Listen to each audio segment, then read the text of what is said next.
The Johnson family was excited. It was their first vacation together in 2 years, a long-awaited trip to Paris. Dressed neatly and carrying first-class tickets, they arrived early at the airport, full of smiles.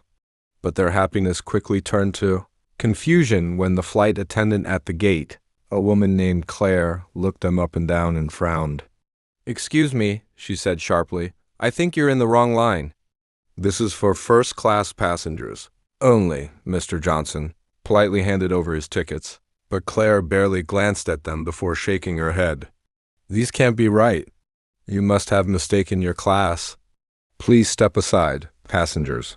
Behind them began to stare. Mrs. Johnson tried to explain that her husband was a partner at a major investment firm, but the attendant cut her off, her tone dripping with disbelief. Their young daughter clung to her mother's hand, whispering, "Mommy, did we do something wrong?"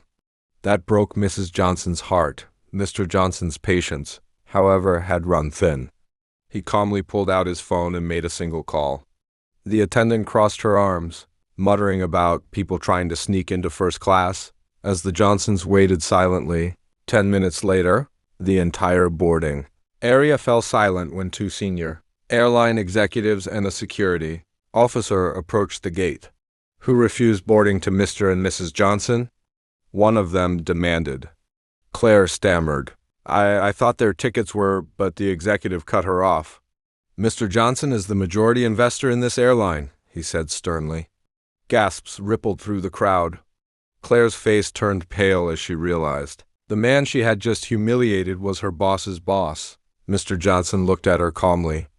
"You judged my family, not by what was on our tickets, but by the color of our skin," he said. "That's not how we do business," the executive nodded, ordering an immediate review of her conduct. Then, to everyone's surprise, the pilot refused to take off until the Johnson family was comfortably seated in their rightful first-class seats. As the plane finally departed, the cabin grew quiet again, except for one small voice. Their daughter smiled up at her dad and whispered, "Daddy, you stopped the whole flight." He smiled back softly. "No, sweetheart," he said. "We just stopped the hate."